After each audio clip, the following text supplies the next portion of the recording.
নমস্কাৰ ছাত্ৰ ছাত্ৰীসকল সকলোকে বিজ্ঞান ফৰি চেনেলটোত স্বাগতম জনাইছো। মই আজি তোমালোকৰ কাৰণে লৈ আহিছো নতুন ভিডিঅ'। এই ভিডিঅ'ত মই তোমালোকক অসম জাতীয় বিদ্যালয়ৰ ক্লাছ 7ৰ অনুশীলনী 9 সমাধান কৰাম। এই ভিডিঅ'ত আমি মুঠতে 1 আৰু 2 নং কোৱেশ্চন দুটা সমাধান কৰিম। চোৱা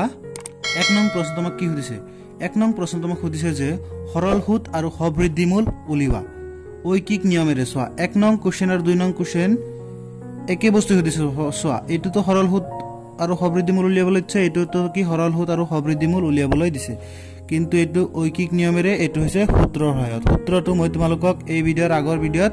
শিকাই দিছো। যদি তোমালোকে ভিডিঅ'টো চোৱা নাই তেনেহ'লে এই ভিডিঅ'ৰ ডেছক্ৰিপশ্যনত মই লিংকটো দি দিম, তাৰে পৰা তোমালোকে চাই ল'বা। এতিয়া আমি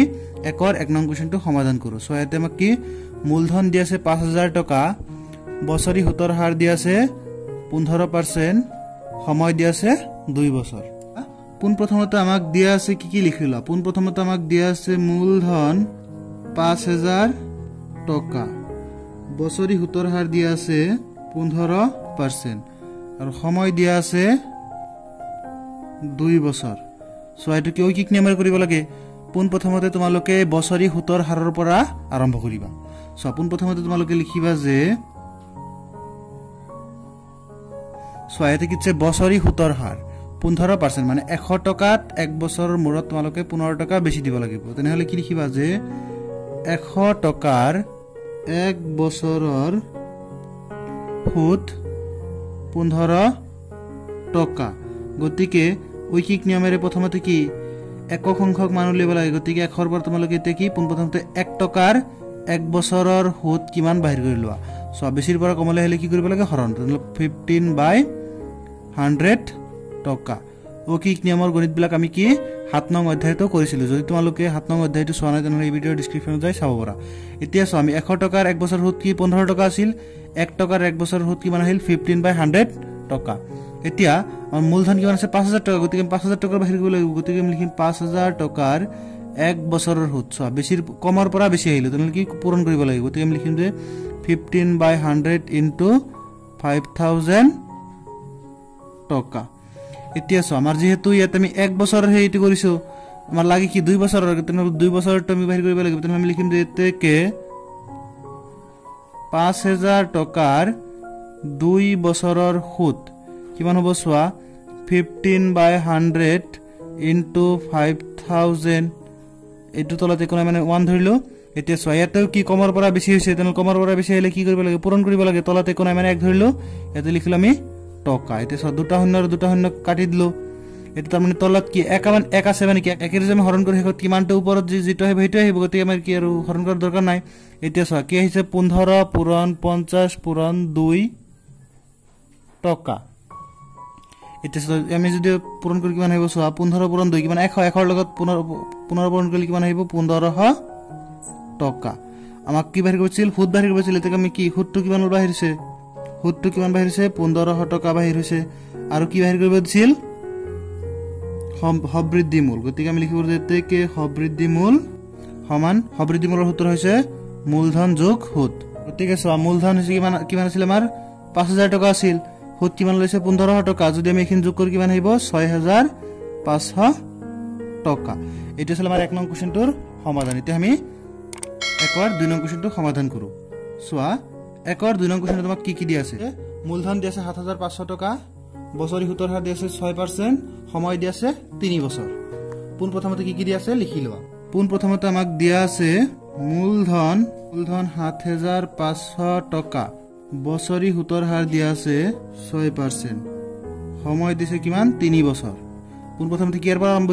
আৰম্ভ কৰিবা তেনেহ'লে লিখিবা পোন প্ৰথমতে 100 টকাত 1 বছৰৰ সুত কিমান 6 টকা। তেনেহ'লে লিখিবা যে 100 টকাৰ 1 বছৰৰ সুত কিমান 6 টকা। তেনেহ'লে কি 1 টকাৰ 1 বছৰৰ সুত কিমান হ'ব 6/100 টকা। আমাৰ মূলধন আছে কিমান 7,500। তেনেহ'লে লিখিম কি যে 7,500 টকাৰ 1 বছৰৰ সুত কিমান 6/100। ইয়াতে চোৱা কমৰ পৰা বেছি আহিলে কি পূৰণ। তেনেহ'লে কি 7,500 কি হ'ব পূৰণ হ'ব টকা। এতিয়া আমাৰ ইয়াতে আমি কি 1 বছৰৰ বাহিৰ কৰিছোঁ, কিন্তু আমাৰ লাগে কিমান 3 বছৰৰ। গতিকে লিখিম যে 7,500 টকাৰ 3 বছৰৰ সুদ তেনেহলে কি কৰিম 6/100 into 7500 into 3 সো তলত একোনা মানে এক এক ধৰিলো এতিয়া সো ইয়াতে কি টকা বুলি টকা এতে সো দুটা শূন্য কাটি দিব আৰু এতিয়া সো আমাৰ তলত এক আছে মানে কি এবিলাকৰ কোনো ভ্যালু নাই গতিকে আমি ওপৰখিনি পূৰণ কৰি দিলে হল গতিকে 6 পূৰণ 75 পূৰণ কি হ'ব 3 সো 6 3 গুণ 18 18 লগত 75 পূৰণ কৰিলে কিমান আহিব 18 লগত 75 পূৰণ 6 8 5 গুণ 40 এর শূন্য হাতত থাকিল 4 5 গুণ 5 4 কিমান 9 7 8 গুণ 56 এর 6 হাতত থাকিল 5 7 এর গুণ 7 5 কিমান 12 তাহলে কিমান আহিল 6 0 9 15 এর 5 হাতত থাকিল 1 2 এর হাতত কিমান 3 ইয়াতে কিমান 1 তাহলে ইয়াত উত্তৰ আহিল কিমান 1350 টাকা উত্তৰ আহিল কিমান 1350 টাকা তাহলে আমাৰ সুদ ওলাইছে কিমান এতেকে আমি লিখিব পাৰো যেতেকে সুদ ওলাইছে কিমান আমাৰ 1350 টাকা সুদ বাহিৰ কৰিলো হৰল সুদ বা সুদ একে কথা ইমান টাকা আৰু হবৃদ্ধি মূল কিমান হেতু বাহিৰ কৰিব লাগে তেনেহলে আমি লিখিব পাৰো যেতেকে হবৃদ্ধি মূলৰ সূত্ৰটো কি মূলধন যোগ সুদ গতিকে মূলধন আছিল আমাৰ কিমান 7500 টাকা আৰু সুদ ওলাইছে কিমান 1350 টাকা যদি আমি এইখিনি যোগ কৰো কিমান ওলাব চোৱা 7500 টাকা আৰু 1350 টাকা যদি যোগ কৰো কিমান ওলাব চোৱা 0 5 5 3 8 আৰু কিমান 8 গতিকে 8850 টাকা এটো হৈছে একৰ 2 নং প্ৰশ্নৰ সমাধান এতিয়া আমি একৰ 3 নং প্ৰশ্নটো সমাধান কৰো সো আমাৰ একৰ 3 নং কোৱেশ্চনটো মূলধন দি আছে 12560 টাকা বছৰি সুতৰ হাৰ দি আছে 8% সময় দি আছে 4 সমস্ত 2 ভাগৰ 1 বছৰ পুন প্ৰথমতে আমাক দিয়া কি আছে লিখি লোৱা পুন প্ৰথমতে আমাক দিয়া আছে মূলধন 12560 টাকা বছৰি সুতৰ হাৰ দিয়া আছে 8% আৰু সময় দিয়া আছে কিমান 4 সমস্ত 2 ভাগৰ 1 বছৰ বা আমি এটো কেন্দ্ৰ লিখিব পাৰো সো সমস্তটো যদি ভাঙো 4 2 8 কি কিমান 9 তাহলে 9/2 বছৰ লিখিব পাৰো গতিকে আমি এটোৰ পৰা আৰম্ভ কৰিম তাহলে আমি এটো লিখিম যে 100 টকাৰ 1 বছৰৰ সুদ কিমান দি আছে 8 টকা 100 টকাৰ 1 বছৰৰ 8 টকা গতিকে 1 টকাৰ 1 বছৰৰ সুদ কিমান হ'ব 8/100 টকা আমাৰ মূলধন কিমান আছে 12560 গতিকে 12560 টাকাৰ 1 বছৰৰ সুদ কিমান হ'ব 8 হৰণ 100 পূৰণ 12560 টাকা এখিনি আমাৰ বাহিৰ কৰিব লাগে কিমান লাগে 9/2 বছৰ গতিকে আমি লিখিম যে এতেকে 12560 টাকাৰ 9/2 বছৰৰ সুদ কি লিখিম আমি চোৱা 8/100 ইনটু এতে চোৱা 12560 পূৰণ এতে কি লিখিব কি 9/2 সো এতে তলতে কোন মানে 1 ধৰিলে এতে কি লিখিম টকা এতে সম কাটাকাটি কৰিব পাৰো 0 ৰে 0 ক্যান্সেল 2 ৰে এটো কি 4 বাৰ 10 ৰে আমি এতে কাটাকাটি নকৰি আমি কি কৰিম উপৰখিনি প্ৰথমে পূৰণ কৰি লম সবা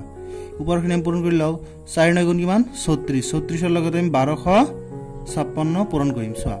যদি পূৰণ কৰি কিমান হয় 6 গুণ 36 ৰ 6 হাতত থাকিল 3 6 5 গুণ 30 3 33 ৰ 3 হাতত থাকিল 3 6 গুণ 12 3 15 ৰ 5 হাতত থাকিল 1 6 গুণ 6 ৰ হাতত কিমান 7 এতে সোৱা 3 6 গুণ 18 ৰ 8 হাতত থাকিল 1 3 5 গুণ 15 হাতত কিমান 16 ৰ 6 হাতত থাকিল 1 3 2 গুণ 6 হাতত কে 7 3 1 গুণ 3 গতিকে কিমান থাকিব 6 3 8 কিমান 11 ৰ 1 হাতত থাকিল 1 5 6 11 হাতত কিমান 12 হাতত থাকিল 1 7 14 হাতত কিমান 15 ৰ 5 হাতত থাকিল 1 এতে কিমান 3 11 হাতত কিমান 4 সাধাৰণ ওপৰত পূৰণ কৰাৰ ফলত আমাৰ কিমান হৈছে 45216 আৰু তলত কিমান আছে আমাৰ 10 10 ৰে যদি হৰণ কৰো আমি জানো কি দশমিক এক ঘৰত হ'ব গতিকে আমি লিখিব 4521.6 টকা গতিকে আমাৰ সুদ কিমান ওলাইছে আমি তে লিখিব যেতে কে সুদ লিখিব আমি 4521.6 টকা এটা আমাৰ কি হবৃদ্ধি মূল বাহিৰ কৰিব লাগে তেম লিখিম যেতে কে হবৃদ্ধি মূলধন যোগ কি সুদ সহজে মূলধন আমাৰ কিমান আছিল 12560 সুদ কিমান 4521.6 যদি আমি যোগ কৰিছো 12560 ৰ লগত যে আমি 4521.6 যদি আমি যোগ কৰো সো ইয়াতে দশমিক 6 ইফালে তে কি ইয়াতে শূন্য আৰু 1 যোগ কৰিলে 1 2 6 8 5 5 10 ৰ শূন্য থাকিল 1 2 6 2 আৰু 4 6 হাতৰে কিমান 7 এতে কিমান আছে 1 নহলে উত্তৰ আহিব কিমান আমাৰ 17000 81.6 টকা সবৃদ্ধি মূল হৈছে 17,081.6 টকা এতিয়া আমি 2 নং প্ৰশ্ন সমাধান কৰো সোয়া আমাৰ 2 নং প্ৰশ্নটো কি হৈছে সৰল সুত আৰু সবৃদ্ধি মূল উলিওৱা সূত্ৰৰ সহায়ত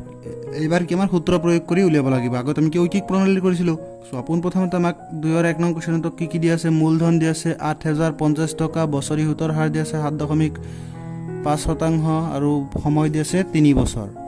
এইটো পোন প্ৰথমতে আমি সমাধান কৰো আহা সোয়া পোন প্ৰথমতে আমাক দিয়া আছে মূলধনক ইংৰাজীত বুজোৱা হয় পি ৰে মূলধন দি আছে আমাৰ কিমান 850 টকা বছৰি সুতৰ হাৰ দিয়া আছে ইয়াক আৰেৰে বুজায় কিমান দি আছে 7.5% আৰু আমাক সময় দিয়া আছে সময়টিৰে বুজায় সময় দিয়া আছে কিমান 3 বছৰ এটা পোন প্ৰথমে কি সুত বাহিৰ কৰিব গলে সূত্ৰটো আমি নিশ্চয় জানো সূত্ৰটো হৈছে কি সৰল সূত্ৰটো হৈছে কি I equal to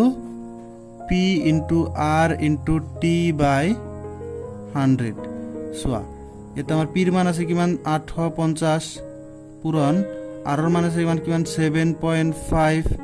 পূৰণ T ৰ মান হৈছে 3 তলত কিমান 100 এতিয়া সো আমি 0 ৰে 0 কাটি দিব পাৰো এটা আমাৰ একটো কি টকা এতে সোয়া আমি এতে ডাইৰেক্ট আমি এতিয়া কাটাকাটি নকৰো ইয়াক কিম পাছৰে কাটি কৰিম ইয়াকো পাছৰে কাটি কৰিম কিন্তু হেকত কিমান দশমিকত হৈ যাব তোমাৰ কোতে অলপ সময় লাগিব সেই কাৰণে কি ওপৰৰ খিনি পোন প্ৰথমতে আমি পূৰণ কৰি লম সোয়া পোন প্ৰথমতে আমি 85 ৰ লগত 3 পূৰণ কৰিম তাৰ পিছত 7.5 পূৰণ কৰিম সো 85 ৰ লগত 3 পূৰণ কৰিলে কিমান আহিব 3 5 গুণ 15 ৰ 5 হাতত থাকিল 1 3 8 গুণ 24 হাতৰে কিমান 25 তেনেহলে 255 ইয়াতে 7.5 আমি ইয়াতে 7.5 পূৰণ নকৰি 75 পূৰণ কৰিম পিছত আমি দশমিকটো এক ঘৰত বহাই দিম এতিয়া সহায়খিনি যেন পূৰণ কৰি কিমান আহে 5 5 গুণ 25 ৰ 5 হাতত থাকিল 2 5 5 গুণ 25 দিয়ে 27 ৰ 7 হাতত থাকিল 2 5 2 গুণ 10 দিয়ে 12 এতিয়া 7 5 গুণ 35 ৰ 5 হাতত থাকিল 3 7 5 গুণ 35 3 38 ৰ 8 হাতত থাকিল 3 7 2 গুণ 14 হাতত 3 কিমান 17 কিমান থাকিল 5 7 5 12 ৰ 2 হাতত থাকিল 1 8 2 10 হাতত কি 11 হাতত থাকিল 1 7 1 8 হাতত কি কিমান 9 ইয়াতে কিমান 1 তেনেহলে আমি এতে কি লিখিব আৰু ওপৰত লিখিব আমি দশমিক এক ঘৰত আছিল তেনেহলে ইয়াতে দশমিক দিব পাৰা গতিকে এটা লিখিব 1912.5 by 10 এতে কি আছে টকা সো 1912.5 টকা তলত কিমান 10 এতে 10 এর জমি হরণ কৰি দশমিকটো এক ঘৰ আগুৱাই আহিব তেনে উত্তৰ আহিব কিমান 191.25 টকা এতে কি এৰ সবৃদ্ধি মূল হ'ব মূলধন যোগ সুত মূলধন আছিল কিমান এটো 850 টকা সুত হৈছে কিমান 191.25 টকা যদি আমি এইখিনি যোগ কৰি কিমান হয় সোয়া 850 এৰ লগত কি 191.25 যোগ কৰি সোয়া ইয়াতে ইফালে কি 25 ইফালে কিমান আছে সোয়া 1 9 পাছে কিমান 14 4 হাতত থাকিল কিমান 1 8 একে 9 হাতৰে কিমান 10 গতিকে এটোৰ উত্তৰ কিমান আহিল 1041.25 টকা নিশ্চয় তোমালোকে কোৱেশ্চনটো বহুত ভালদৰে বুজি পাইছা এতিয়া আমি ইয়াৰ পৰৱৰ্তী কোৱেশ্চনটো সমাধান কৰো এতিয়া সোৱা 2 আৰু 2 নং কোৱেশ্চনটো তোমাক কি দিয়া আছে মূলধন দিয়া আছে 9000 টকা বছৰি সুতৰ হাৰ দিয়া আছে 12% আৰু সময় দিয়া আছে কিমান 1 বছৰ 6 মাহ পোন প্ৰথমতে আমাক দিয়া আছে মূলধন P সমান কিমান 9000 টকা বছৰি সুতৰ হাৰ দিয়া আছে R ইকুয়াল টু কিমান দিয়া আছে 12% এতিয়া আৰু আমাক কি সময় দিয়া আছে T ইকুয়াল টু কিমান 1 বছৰ 6 মাহ 1 বছৰ 6 মাহ মানে কিমান 18 মাহ সুতৰ হাৰ দিছে বছৰত কিন্তু ইয়াতে আমাক সময় কি হাত হৈছে মাহত গতিকে দুইটা কি কৰিব লাগিব বছৰত লব লাগিব গতিকে আমি মাহক বছৰ লৈ লবলৈ হলে আমি কি কৰো 12 ৰে হৰণ কৰো তাহলে আমি ইমান 18 বাই 12 মাহ কৰো 6 টুক 2 ৰে কাটি কৰো 6 টুক 6 ৰে কাটি কৰো 2 বাৰ 6 ৰে কাটি কৰো 3 বাৰ গতিকে আমি এটুক লিখিব পাৰো 3/2 সোয়া এতে আমি অতি সহজতে সুদ বাহিৰ কৰিম এতে আমি লিখিম যে কি সৰল সুদ I ইকুয়াল টু লিখিব P into R into T by 100 so আমি এতে মানবিলাক বহাই দিও P এর মান কিমান 9000 টকা পূৰণ R হৈছে কিমান 12% আৰু সময় হৈছে 3/2 তেনেহ'লে ইয়াতে 3/2 ওপৰত নিলিখি ওপৰত 3 লিখা তলত 2 লিখা একে কথা আৰু তলত কিমান আছে 100 ইয়াতে সমাজত কোন চিহ্ন মানে পূৰণ দিলা এতিয়া চোৱা আমি এতে কাটিব পাৰো চোৱা 2 ৰে দুটা শূন্য কেনসেল 2 ৰে আমি এটো কাটিব পাৰো 6 বাৰ তেনেহ'লে তলত আমাৰ একোই নাই গতিকে আমি ইয়াতে পূৰণ কৰি কিমান আহিব চোৱা 6 3 গুণ 18 18 ৰ লগত কি পূৰণ কৰিব লাগে 90 18 ৰ লগত 90 পূৰণ কৰিলে কিমান আহিব চোৱা 8 গুণ 0 0 0 গুণ 0 9 8 গুণ 72 ৰ 2 হাতত থাকিল 7 9 গুণ 9 হাতৰ হাতে কিমান 16 গতিকে আমি লিখিব পাৰো 0 2 6 1 গতিকে আমাৰ উত্তৰটো কি আহিব 1620 টকা সৰল হতে আমাৰ কিমান আহিল 1620 টকা আমাৰ এতে কি বাহিৰ কৰিব লাগে সবৃদ্ধি মূল বাহিৰ কৰিব লাগে তেনে আমি লিখিম এতে কি সবৃদ্ধি মূল কি মূলধন যোগ সৰল সুদ বা সুদ তেনে আমাৰ কি মূলধন কিমান আছিল 9000 টকা আৰু সুদ কিমান লাইছে 1620 টকা গতিকে যদি আমি যোগ কৰি দিছো 9000 টকাৰ লগত যদি আমি 1620 টকা যোগ কৰো কিমান আহিব 0 2 6 9 ৰ কিমান 10 গতিকে 10620 টকা এটি ছিল আমাৰ 2 আৰু 2 নং কোৱেশ্চনটোৰ সমাধান তোমালোকে নিশ্চয় এই কোৱেশ্চন দুটা বহুত ভালদৰে বুজি পাইছা যদি বুজি পাইছা তেনে নিশ্চয় ভিডিঅ'ত লাইক কৰিবা কমেন্ট কৰিবা তোমালোকৰ লগৰে বন্ধু-বান্ধৱীসকলৰ লগত ভিডিঅ'টো শ্বেয়াৰ কৰিবা আৰু যদি তুমি চেনেলটোত প্ৰথম আহিছা নিশ্চয় চেনেলটো সাবস্ক্ৰাইব কৰিবা আৰু কাষত থকা ঘণ্টাৰ বটনটো দবাই দিবা যাতে পৰৱৰ্তী ভিডিঅ'ৰ নটিফিকেচন তুমি সোনকালে পাবা